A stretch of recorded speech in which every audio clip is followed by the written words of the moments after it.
नमस्कार, मैं संदीप कुमार। हमारे YouTube चैनल डीओ न्यूज़ पे आपका स्वागत है। हमारे साथ भाजपा के युवा नेता श्री जय आहूजा जी हैं। सनातन धर्म पे लगातार अटैक किया जा रहा है और कांग्रेस चुप है। राजस्थान कांग्रेस भी चुप है, सेंट्रल कांग्रेस कमेटी भी चुप है।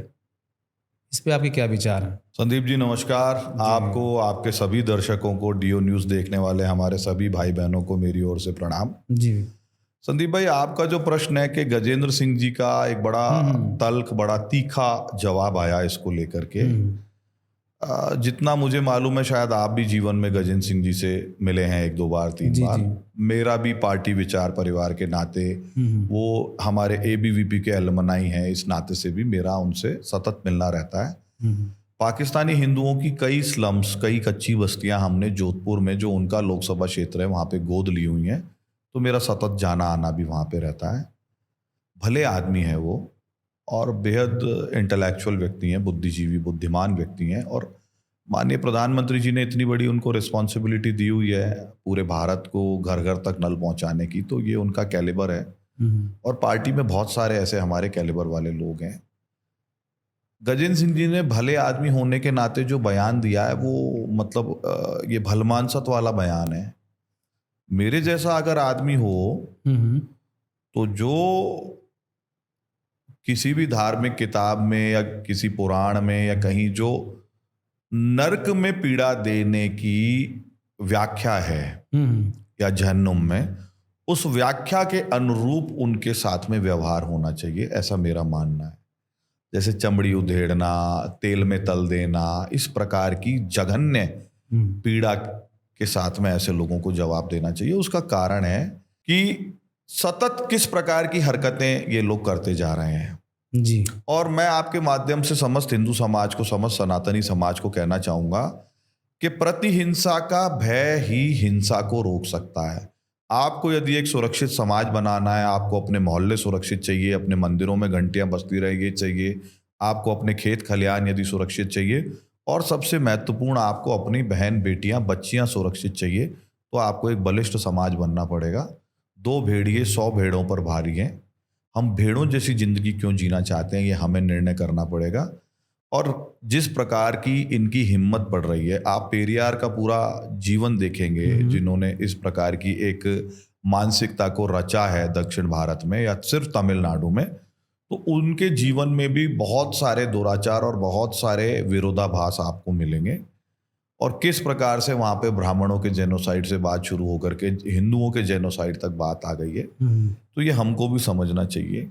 और रही बात कांग्रेस की और कांग्रेस के नेताओं की, तो देखिए वो ये हिपोक्रेट लोग हैं। किसी जमाने में जब स्वर्गीय राजीव गांधी जी की हत्या हुई थी बम ब्लास्ट में, तब इन्होंने डीएमके के समर्थन देने के कारण डीएमके से अपने सदैव के लिए संबंध विच्छेद की घोषणा की थी कि अब हम डीएमके के साथ में कभी भी चुनाव नहीं लड़ेंगे। और डीएमके इन हत्यारों को डिफेंड कर रही है, उनके लिए, उनके पक्ष में खड़ी नजर आ रही है। आज वही डीएमके है जिसके साथ में इन्होंने शासन भी किया। ये वही डीएमके है जिसके कई सारे नेता भ्रष्टाचार के मामलों में जेल गए यूपीए की सरकार में। तो इनका कोई नैतिकता नहीं है, कोई मॉरल कंपास जो है वो कांग्रेस का समाप्त हो चुका है। प्रियांक खड़गे जिस तरीके की बात करते हैं, या इनके एक नेता ने, राष्ट्रीय नेता है, कोई प्रवक्ता, मुझे नाम ध्यान नहीं आ रहा, शायद जयराम रमेश या किसी ने कहा है फ्रीडम ऑफ स्पीच है। तो ये फ्रीडम ऑफ स्पीच के नाम पे आप जिस तरीके की घटिया बातें कर रहे हो, इसकी कोई सीमा नहीं है। अब मैं आपको हमारे माननीय मुख्यमंत्री जी के बारे में बताऊंगा। माननीय गहलोत साहब आपको किसी हिंदू आयोजन को कहीं करते जनरली नहीं दिखाई देंगे। वो आपको टोपी पहन के इफ्तार पार्टी करते हुए दिखाई देंगे। वो गहलोत साहब टोपी पहने, ये उनकी चॉइस है डेमोक्रेसी में। लेकिन कोई भी कांग्रेस का नेता प्राउड हिंदू की तरह बिहेव नहीं करता, ये एक गंभीर बात है। और हिंदू समाज पर जब इस प्रकार के आक्रमण होते हैं, जैसे उदयनिधि स्टालिन ने किया, तो वो हिंदू समाज के पक्ष में न खड़े होकर के उनके विपक्ष में खड़े होते हैं। यानी इनकी मानसिकता मुस्लिम लीग से भी ज्यादा खतरनाक हो चुकी है। और ये हिंदू समाज को सोचना पड़ेगा कि हम ऐसी पार्टी को वोट दें क्या। ये हिंदू समाज को सोचना पड़ेगा कि जब कोविड आया पूरे भारत में और लॉकडाउन चल रहा था, तो सभी जाति धर्मों के सभी सार्वजनिक सामाजिक आयोजनों को प्रतिबंधित कर दिया गया। लेकिन पॉपुलर फ्रंट ऑफ इंडिया, जिसपे आतंकवादी गतिविधियों में लिप्त होने के कारण बैन लगा, पीएफआई की रैली को हमारे यहाँ कोविड के बीचों बीच कोटा में परमिशन दी गई। ये इस सरकार का चरित्र है, या इन लोगों का जो सोच है अपीजमेंट को लेकर के कि ये आतंकवाद में लिप्त संगठन है। ऐसी पचासों सैकड़ों बार चर्चा पीएफआई के बारे में पहले भी होती थी। ये संदिग्ध गतिविधियों में लिप्त संगठन है, इसकी चर्चा होती थी, फिर भी कांग्रेस ने उसको परमिशन दी। करौली में दंगे हुए, भगवान राम की शोभा यात्रा जा रही थी रामनवमी पे, उसके ऊपर पथराव हुआ जबरदस्त। मस्जिद के ऊपर से उनके ऊपर पत्थर फेंके गए, लाठियां भांजी गई और सरिये मारे गए। भगवान राम की जो उसमें चित्र था उसको तोड़ करके फेंक दिया गया, पूरा उसका बहुत अपमान किया गया उस चित्र के माध्यम से। 151 में मुस्लिम समाज के लड़के अगले दिन घर लौट आते हैं। सिर्फ 151 धारा लगती है, पाबंद करके घर भेज दिए जाते हैं। हिंदू समाज के बच्चे जिनके सिर फूटे, हाथ टूटे, जिनको दुनिया भर की चोटें लगी, मल्टीपल फ्रैक्चर्स वाले केसेस भी मैंने वहां आंखों से देखे, उन पे ऐसी गंभीर धाराएं लगाई गई कि 25 दिन बाद उनकी जमानत हुई। तो राजस्थान की मूल समस्या क्या है कि इस सरकार में लॉ ऑफ लैंड का पालन जाति और धर्म देख के किया जाता है। अमूमन हर जगह कांग्रेस की सरकार में होता है। ये एक गंभीर बात है, ये एक बहुत बड़ी चेतावनी है आम नागरिक के लिए। ये मुसलमानों के लिए भी चेतावनी है। मुसलमानों के लिए चेतावनी है कि आपके किए हुए अपराध को भी कांग्रेस जस्टिफाई कर देगी कि आप निरपराध हो। उससे आपके समाज में अपराध प्रवृत्ति को बढ़ावा मिलेगा, धीरे धीरे अपराध नॉर्मल हो जाएगा। और हिंदुओं के लिए ये चेतावनी है कि भैया एक ही समय एक ही घटना होगी, आप विक्टिमाइज होगे, आप पिटोगे, आपके ऊपर गलत तरीके से हमला होगा तो भी आपको ही जेल जाना पड़ेगा। ये कांग्रेस का चरित्र है। ये इस तरीके से समाज में विभेद पैदा करते हैं।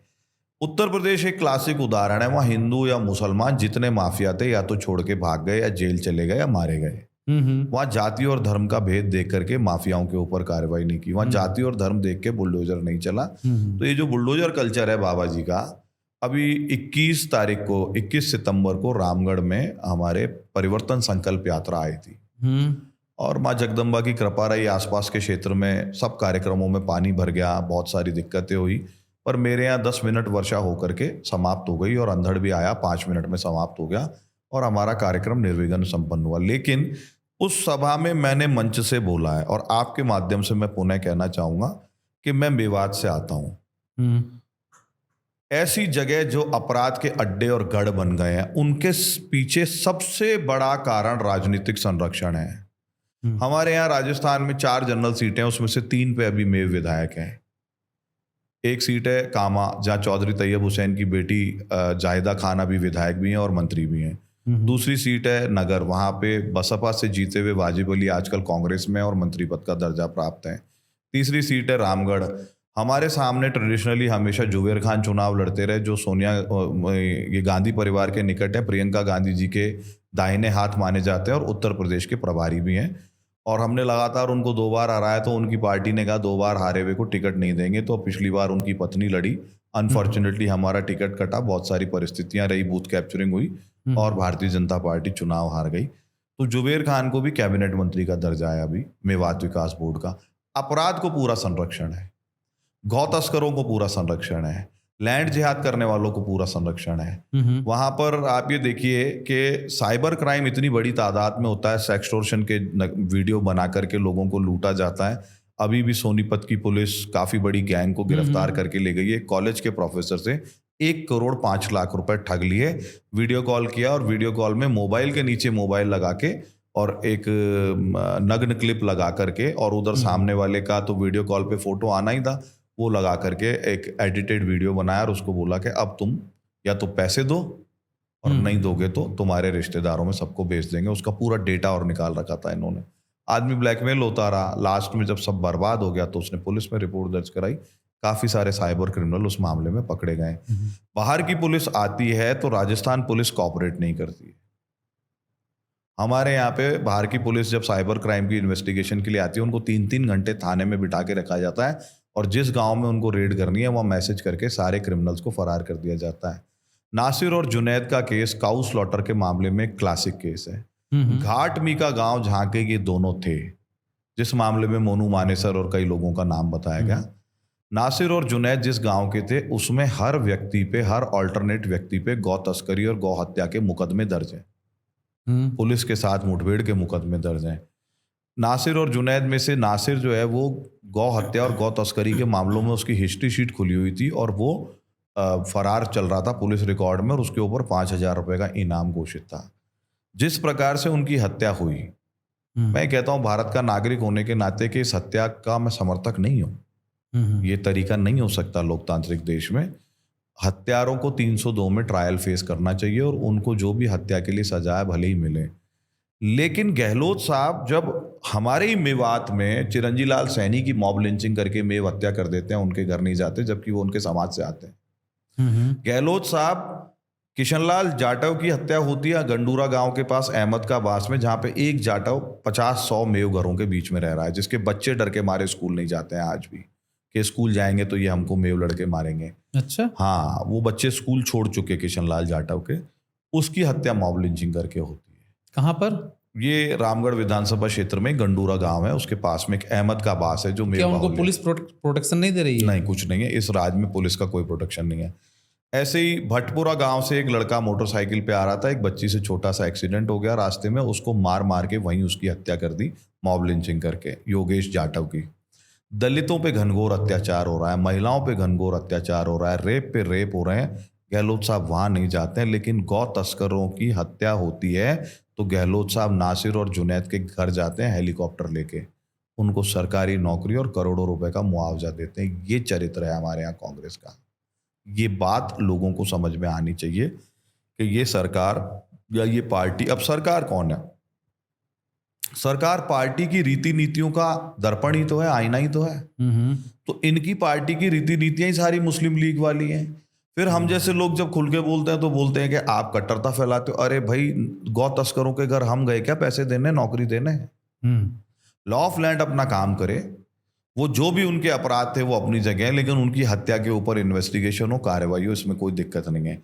लेकिन आप इस तरीके की चीजें करोगे जाके तो समाज तो प्रश्न उठाएगा। दिखता तो सबको है, सब बोलते हैं, सब समझते हैं।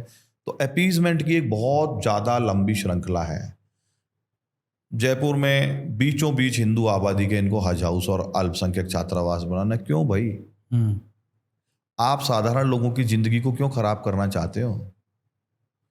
हमारे रामगढ़ में कस्बे के बीच में पहले किसी और योजना के लिए एक बिल्डिंग बनी और उसको अचानक रातों रात अल्पसंख्यक छात्रावास घोषित कर दिया। ढाडोली एक गांव है अलवर शहर के नज़दीक, ढाडोली के अंदर एक पहले बिल्डिंग बनी जहां पे नर्सिंग कॉलेज बनना था, उसको अल्पसंख्यक छात्रावास बना दिया। 1920 के लैंड रिकॉर्ड निकाल करके हिंदू गांव में, हिंदू आबादी के गांव में शीतला माता के मंदिर के नीचे एक माता जी की जमीन है, मतलब माता जी के मंदिर के साथ जुड़ी जमीन है, जो माता जी के मंदिर का ही चौक माना जाता है। उसका खसरे का रिकॉर्ड निकाला 1920 का कि साहब ये कब्रिस्तान की जमीन है और हिंदू गांव के बीच में आके कब्रिस्तान बनाना चाहते हैं। 3 किलोमीटर तक एक मुसलमान का घर नहीं है। हम ये कह रहे हैं कि भैया इस देश की 2 परिस्थितियां थी। अविभाजित भारत था 15 अगस्त 1947 से पहले, और विभाजन के बाद भारत की रूपरेखा अलग हो गई। वो खाली गांव है हमारे यहाँ जिसकी आबादी शिफ्ट होकर पाकिस्तान या कहीं और चली गई। ये गांव रीसेटलमेंट में हिंदुओं को अलॉट हो गए। आपको हिंदुओं की बस्ती में कब्रिस्तान क्यों बनाना है? हमारे यहाँ एक गांव है मुबारकपुर, स्कूल का खेल ग्राउंड है जिसको पूरे को कब्रिस्तान और वक्फ संपत्ति घोषित कराने पे तुले हुए केस लड़ रहे हैं। अरे बच्चे खेलेंगे कहाँ? 1920 का रिकॉर्ड निकाल करके रीसेटलमेंट के समय एक न्याणा नाम के गांव में पूरे के पूरे ओड राजपूत समाज के लोग, पंजाबी, ब्राह्मण और इस प्रकार की सारी माइग्रेटेड जातियां जो हमारे पुरुषार्थी समाज की जातियां हैं वो आके बस गई। अब कह रहे हैं साहब ये पूरा का पूरा गांव ही वक्फ में। अरे यार भाई, वक्फ के नाम पे तुम क्या क्या करोगे? तो ये जो लूट खसोट चालू हो जाती है और हिंदू समाज के ऊपर दबाव बनाने की रीति चालू हो जाती है, और जो आदमी आपको कल तक साधारण दिख रहा था, अचानक से कांग्रेस का राज आते ही उसके दांत, पंजे, नाखून सब निकल के बाहर आ जाते हैं। ये कांग्रेस का चरित्र है। लेकिन आप एक बात बताइए जय जी, माइनॉरिटी को प्रोटेक्शन देना तो सरकार की जिम्मेदारी है। आप अपीजमेंट की बात कर रहे हैं, मान लीजिए अपीजमेंट नहीं, लेकिन प्रोटेक्शन देने के लिए अगर पुलिस उनको प्रोटेक्शन दे रही है, जैसे कि मोनू मानेसर के केस में हुआ कि हरियाणा पुलिस ने गिरफ्तार करके उसको राजस्थान पुलिस को हैंड ओवर किया। बिट्टू बजरंगी वाले केस में हुआ, बिट्टू बजरंगी को गिरफ्तार किया गया, बाद में 2 दिन बाद बेल दे दी गई। तो जो नूह वायलेंस जैसा इशू अगर होता है और सरकार इसको रोकने के लिए पुलिस प्रोटेक्शन देती है, तो वो गलत कहाँ होता है? देखिए, एक तो नू वायलेंस नहीं है, ये टर्मिनोलॉजी जो नू के बारे में उपयोग हो रही है बिल्कुल मतलब गलत है। नू, कि सोचा समझा आक्रमण है, दंगा भी नहीं है। ठीक। देखिए, दो बातों से पहले लिंक करते हैं। मोनू मानेसर का एक वीडियो आता है कि मैं भी आऊंगा, आप भी आना, जी। 4 दिन पहले लगभग। मेव समाज के, मुस्लिम समाज के सारे जनप्रतिनिधि कलेक्टर से जाके मिलते हैं और कलेक्टर साहब वहां पे एसपी और कलेक्टर बात करते हैं हिंदू संगठनों से। हिंदू संगठन सबके बीच में वचनबद्ध होते हैं कि मोनू मानेसर हमारे कार्यक्रम में नहीं आएगा। ठीक है। तो जब दोनों समाजों की लीडरशिप के बीच में ये चीज तय हो गई तो मोनू मानेसर ने अच्छा किसी को गाली नहीं दी, किसी को प्रोवोक नहीं किया, तो ये खत्म हो गई बात, ये झूठ है।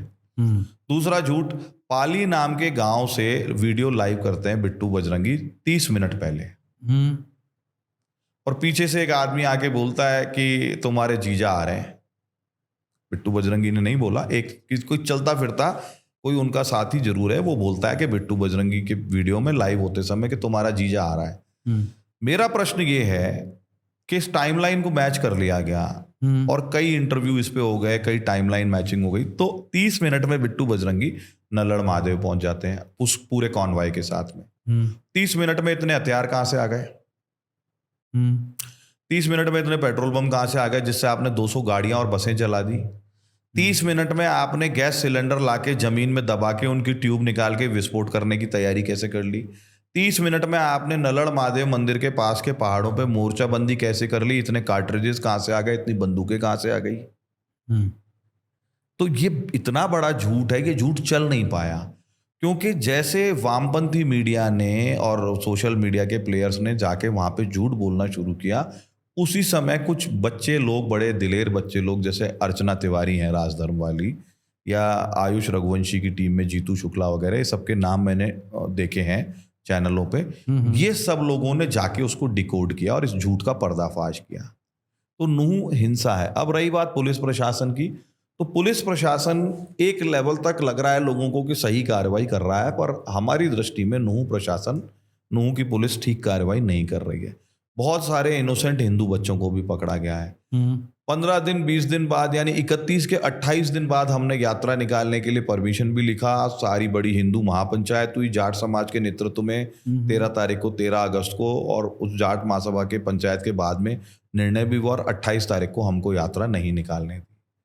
तो बहुत ज़्यादा कोई प्रशासन को अप्रिशिएट किया जाए ऐसा कोई काम उन्होंने किया नहीं है। और मेवात में रहने वाला हिंदू अल्पसंख्यक है, उसको अभी भी खतरा उसकी जान का है, और पुलिस उसको आज भी सुरक्षा का आभास वहां पर नहीं दे पाई है। आप जो कह रहे हैं अल्पसंख्यकों की सुरक्षा होनी चाहिए, मैं इससे सहमति रखता हूं। आज साड़ौली गांव में 20-22% हिंदू रहते हैं, उनकी सुरक्षा का क्या? नंगला मंजीर गांव में 15% हिंदू रहते हैं, उनकी सुरक्षा का क्या? ऐसे कितने ही गांव मेवात में हैं जिनको मैं जानता हूं जहां पे हिंदुओं की आबादी 10 से 25% या 5 से 25% के बीच में है। कई गांव ऐसे हैं जहां हिंदू विहीन भी हो गए। हिंदू विहीन क्यों हो गए? लैंड रिकॉर्ड तो अभी भी हिंदुओं के नाम बोल रहे हैं, मंदिरों के खंडर तो अभी भी वहां पे हैं, फिर हिंदू विहीन क्यों हो गए? प्रशासन ने हिंदुओं को क्यों नहीं बचाया? प्रशासन ने इस स्थिति पे ध्यान क्यों नहीं किया, शिकायतों के बावजूद भी, कि हमें साहब बहुत ज्यादा परेशान प्रताड़ित किया जा रहा है, हमें बचाओ नहीं तो हम गाँव छोड़ देंगे। उन्होंने गाँव छोड़ दिया। आप एक मुस्लिम विहीन गाँव बताए ना मुझे मेवात में, और कहीं बता दीजिए।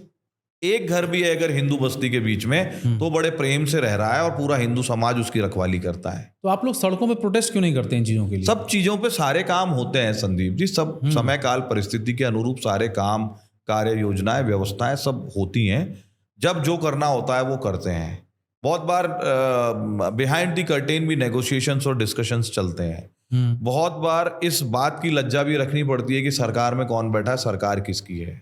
बहुत सारे फैक्टर्स काम करते हैं, है ना, इसलिए वो सारी चीजें हैं। लॉ एंड ऑर्डर की बात करते हैं। राजस्थान में पिछले 2 दिनों में 2 रेप की घटनाएं हुई, जैसलमेर, सीकर। और ऐसे आप अगर आप पेज उठा के देखेंगे, एनसीआरबी की रिपोर्ट देखेंगे, तो जो एवरेज है 4 से 5 रेप पर डे का एवरेज है राजस्थान में। राजस्थान में ही इतना ज़्यादा रेप कल्चर कैसे डेवलप हुआ? देखिए, मैं आपको बताऊं, ये राजस्थान जैसे बहुत प्यारे सुंदर प्रदेश के लिए ये बेहद दुखद और लज्जाजनक बात है जब मीडिया में, बड़े बड़े मीडिया हाउसेस में राजस्थान को रेपिस्तान किया जाता है, तो हमारा सर जो है वो शर्म से झुक जाता है, लज्जा से। हम्म। सिविलाइजेशनली राजस्थान के लोग भी ऐसे नहीं है, राजस्थान में ऐसी व्यवस्था भी कभी भी नहीं थी। ये बेसिकली जो फ्री होल्ड दिया है अधिकारियों ने, मतलब अपराधियों को, ये सारा काम उसके कारण हो रहा है। जिस प्रदेश के कैबिनेट मंत्री शांति धारीवाल सदन में बोलते हैं, अरे क्या हो गया भाई, ये तो मर्दों का प्रदेश है, तो ये प्रोवोकेशन है। सत्ता का हाथ, कांग्रेस का खूनी हाथ बलात्कारी और अपराधियों के साथ है। ये है समस्या की जड़। मूल विचारधारा यथा राजा तथा प्रजा, जैसा राज जैसा राजा वैसी ही प्रजा की व्यवस्था हो जाएगी।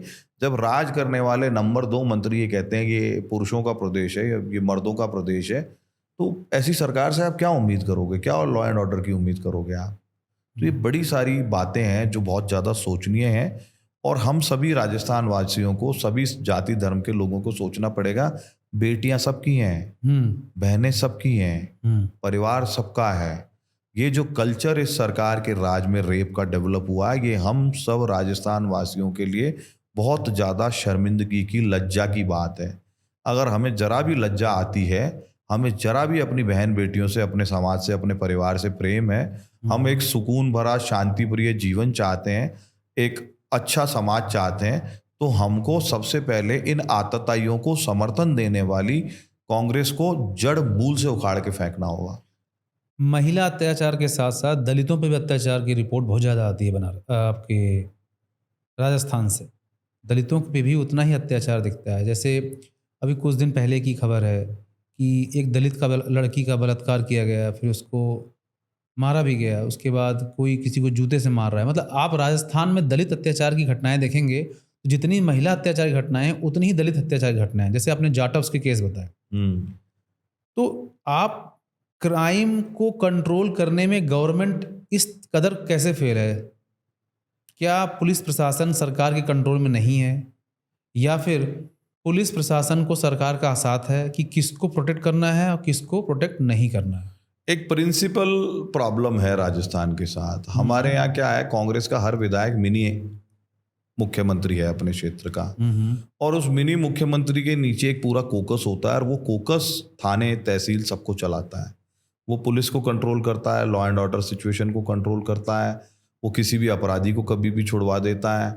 मैं आपको बताऊं, कई मामलों में मुझे जानकारी मिली कि बलात्कार होने के बाद में लड़की जब थाने पहुंच गई, परिवार पहुंच गया, एफआईआर कराने का दबाव डाला गया, तो पुलिस के द्वारा ये इंडिकेशन दिया गया कि भाई कुछ होना जाना नहीं है, बैठ के समझौता कर लो। किसी बच्ची के शील की क्या कीमत लगाएगा कोई? किसी बच्ची के साथ हुए अपमान की, बलात्कार की कोई कीमत हो सकती है संदीप? पर हमारे यहाँ पर ये जो मिनी मुख्यमंत्री हैं, सारे एमएलए, इन्होंने हर जगह अपने अपने नीचे के अपराधियों का और अपराध का नेक्सस खड़ा कर लिया है, और वो नेक्सस कंट्रोल करता है थानों को। तो जब अपराधी थानों को गवर्न करेंगे तो पुलिस क्या करेगी? देखिए, आपके एक उदाहरण देता हूँ। उत्तर प्रदेश की वही पुलिस थी जो हिंदुओं के विरुद्ध घनघोर अत्याचारों में लिप्त रहती थी। वही उत्तर प्रदेश है, वही पुलिस है। जब राजा बदल गया, महाराज जी आ गए बुलडोजर लेके, तो वही पुलिस है, सारे अपराधियों की नाक में दम किया हुआ है। अपराधी उत्तर प्रदेश छोड़ के भाग रहे हैं या मारे जा रहे हैं। राजस्थान में बुलडोजर चलेगा क्या?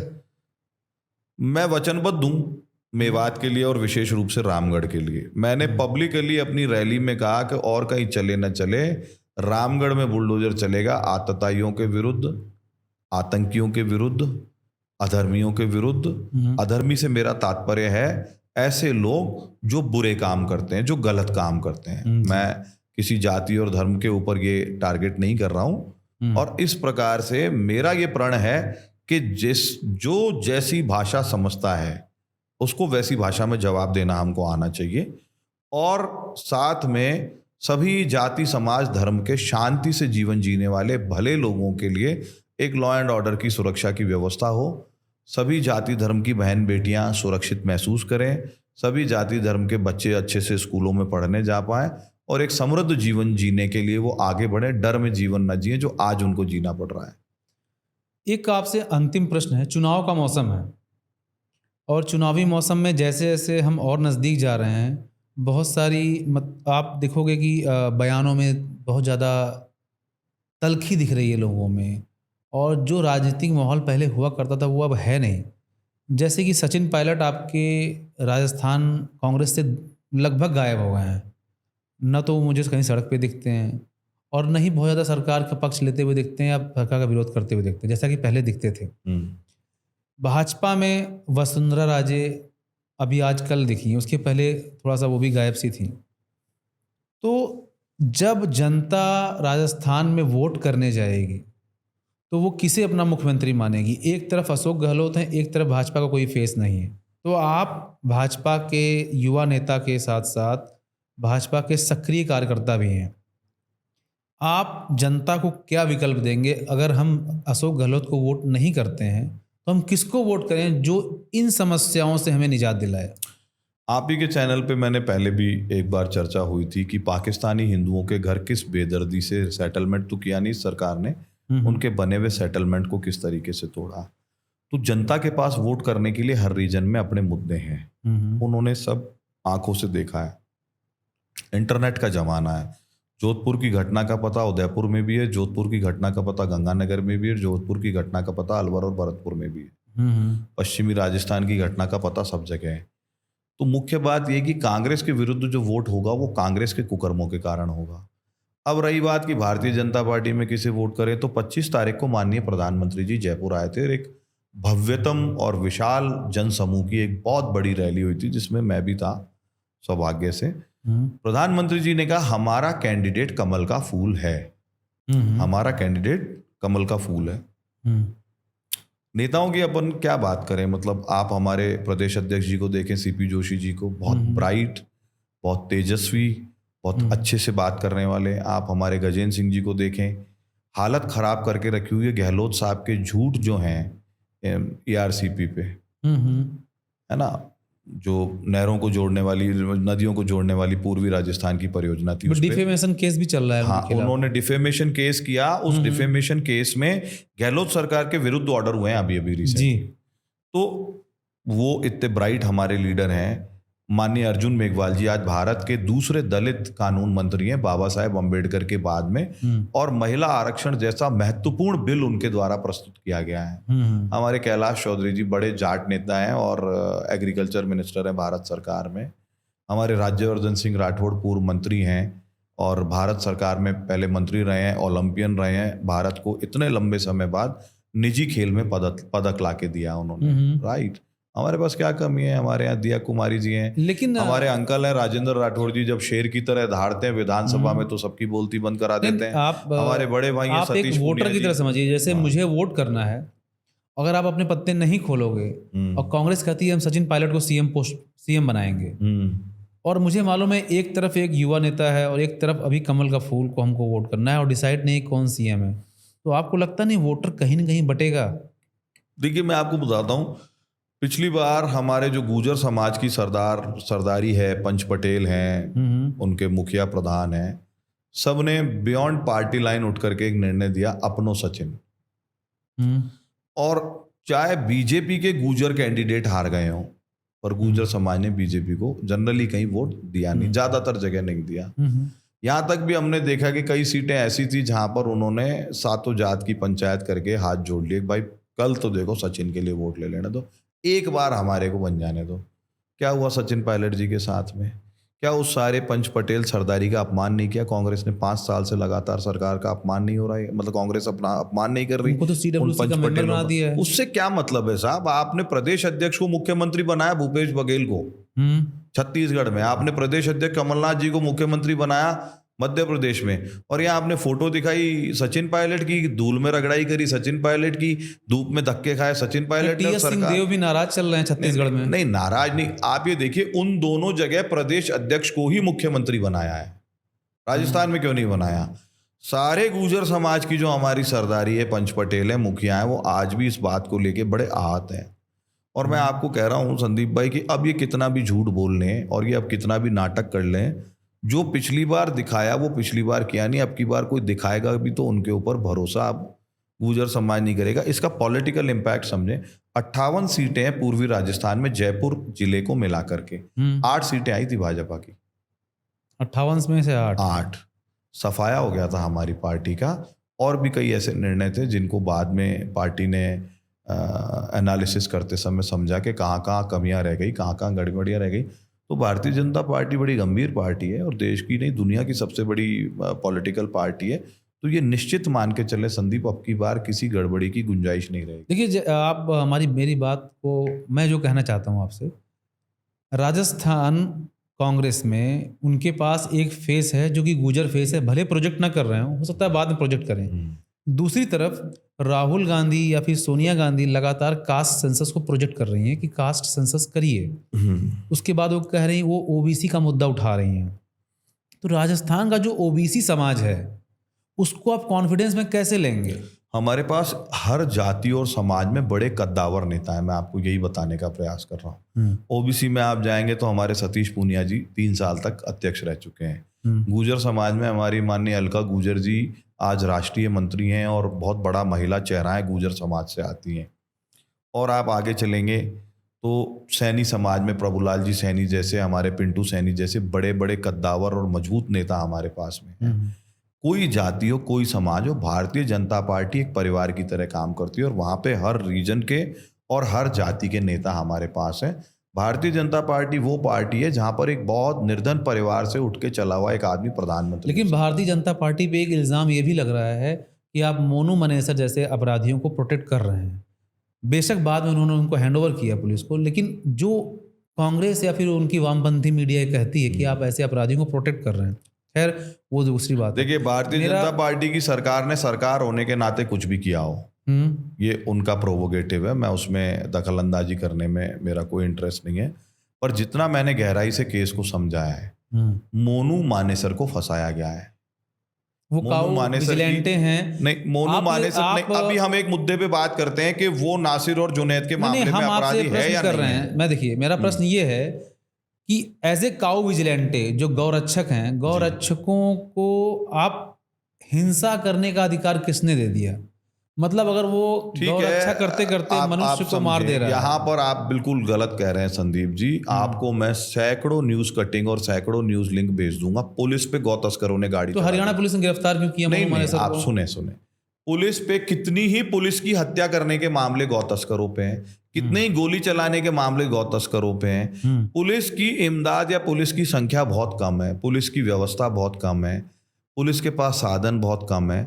जब गौ माता के साथ में हिंदू समाज का भावना और सेंटिमेंट जुड़ा हुआ है तो हमको पुलिस का सहयोगी बनने में, पुलिस को हमारा सहयोगी बनने में क्या समस्या है? तो आपने सहयोग क्यों नहीं लिया? सहयोग करती है, पुलिस भी करती है और हम भी करते हैं जहां तक हो पाता है। अब राजस्थान में कांग्रेस की सरकार है तो खुल्लम खुल्ला गौ तस्करी चल रही है। सरकार का फर्क पड़ता है, पुलिस तो सरकार तो हाँ खुल्लम खुल्ला हो रही है। 50 गाड़ियों के नंबर हम आए दिन नोट कराते हैं, क्योंकि जब हमारे बच्चे लोग इनको रोकते हैं तो उनपे मॉब लिंचिंग का मुकदमा दर्ज करा करके नॉन बेलेबल केस में राजस्थान में उनको जेल में डाल दिया जाता है। अशोक गहलोत ने कानून बना दिया मॉब लिंचिंग के नाम पे। तो मतलब मॉब लिंचिंग के नाम पे हिंदुओं को अननेसेसरी गौ तस्कर के नाम पे गिरफ्तार किया जाता है। अब आप सुने हरियाणा की बात।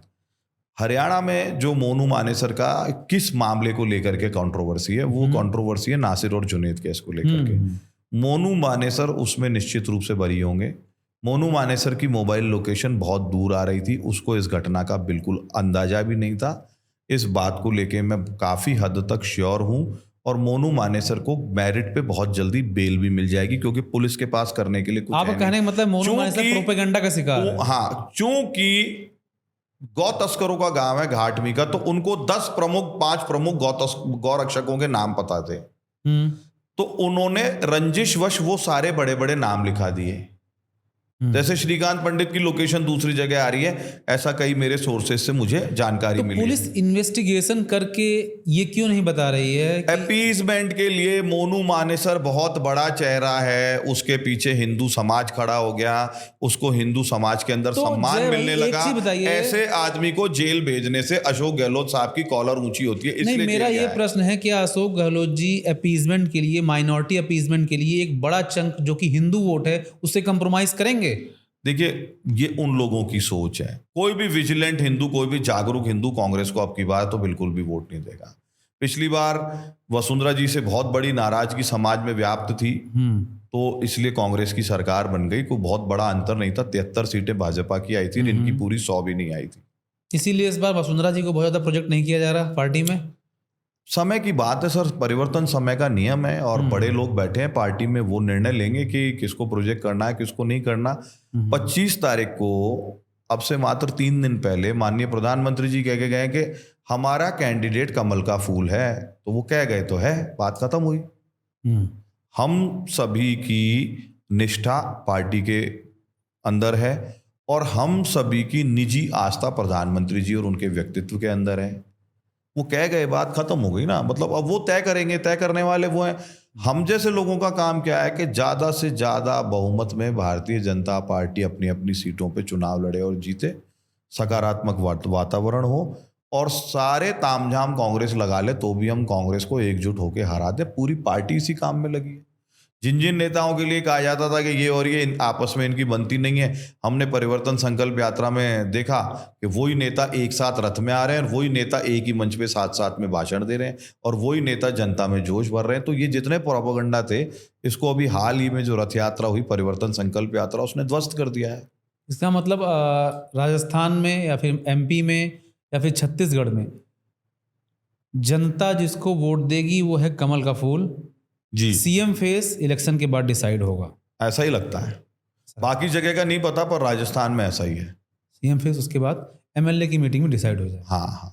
थैंक यू सर, आप अपने विचार हमारे पास रखे, हमारे प्लेटफॉर्म पे रखे, बहुत अच्छा लगा। दोबारा आप तो हमेशा आते रहते हैं, हम फिर आपसे भी चुनाव के दौरान कई इंटरव्यू आपका करेंगे। हाँ, बिल्कुल मिलेंगे। और एक बार वापस से मेवात की जितनी भी सीटें हैं, मैं आपसे आग्रह करना चाहूँगा, वहाँ की हिस्ट्री, वहाँ का बैकग्राउंड, कितने गाँवों में क्या परिस्थिति है, हिंदू विहीन गांव कैसे होते जा रहे हैं, उनको किस तरीके से उनकी सुरक्षा की जा सकती है और मेव समाज में भी सकारात्मक परिवर्तन कैसे लाए जा सकते हैं, या प्रयास तो होना ही चाहिए कम से कम। आप हमको डेटा दीजिए, हाँ, डेटा दीजिए, हम उस पर डिस्कस करेंगे और उस पर हम एक शो भी करेंगे। अगर आपके डेटा में सच्चाई है तो हम उसको शो करेंगे, सोशल मीडिया पे पुश करेंगे। बस बेसिकली हिस्ट्री और बैकग्राउंड का डेटा तो चुनाव आयोग का है। जी, वहां से शुरू करेंगे और कहीं कंक्लूसिवली उसको पहुंचाएंगे। बहुत धन्यवाद संदीप जी, बहुत आनंद आया हमेशा की तरह आपके साथ। और आपके दर्शकों को भी मैं कहना चाहूंगा, ज्यादा से ज्यादा लाइक कीजिए, सब्सक्राइब कीजिए, शेयर कीजिए और इस चैनल को जितना भरपूर सहयोग और प्यार दे सकते हैं देते रहिएगा। धन्यवाद।